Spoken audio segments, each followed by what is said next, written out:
Assalamualaikum warahmatullahi wabarakatuh. Berjumpa kembali dengan saya Eki Sirojul Baihaqi. Salam bahagia untuk kita semua.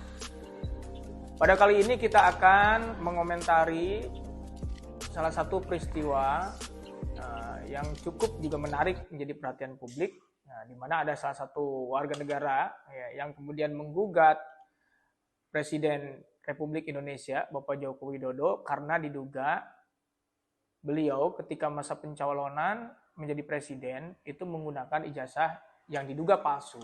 Nah, dan prosesnya sekarang sedang ada dalam tahap persidangan pengadilan. Nah, lalu pertanyaannya untuk kepentingan apa?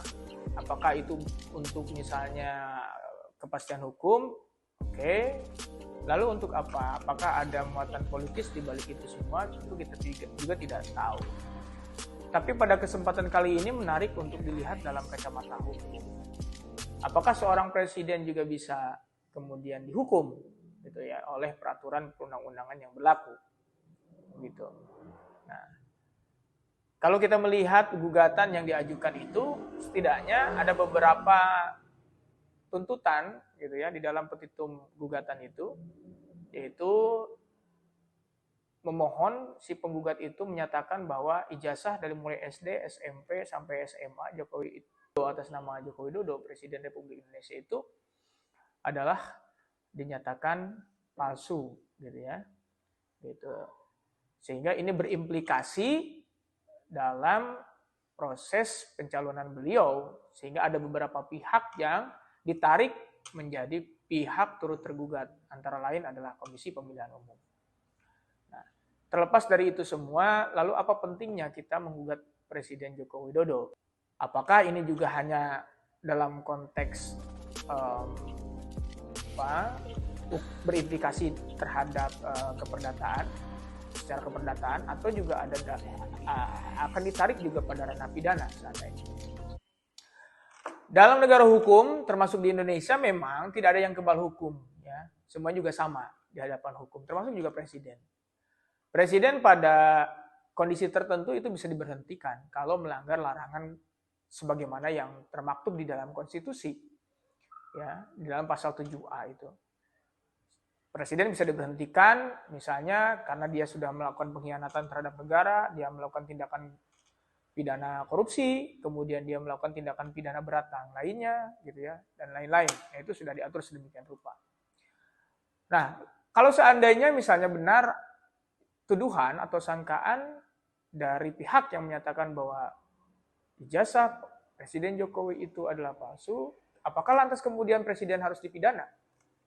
Nah, apa jadinya kalau misalkan Presiden Republik Indonesia dipidana? Mungkin itu akan menjadi satu sejarah baru di Republik ini.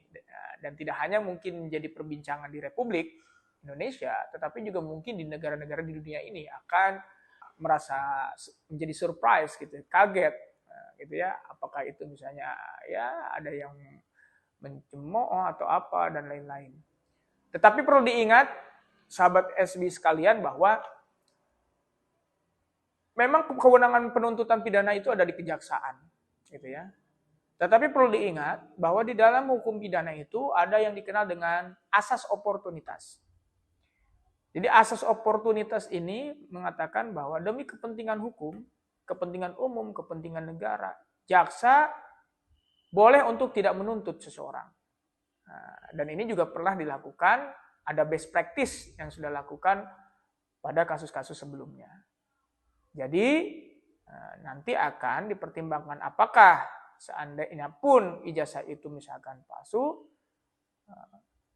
apakah Presiden harus diproses secara hukum, dituntut gitu ya, kemudian dipidana atau tidak. Sungguh pun ada beberapa klarifikasi yang sudah dilakukan baik oleh temannya termasuk oleh rektor UGM gitu yang mengatakan bahwa ijazah Bapak Joko Widodo itu asli. Demikian pencerahan hukum kali ini.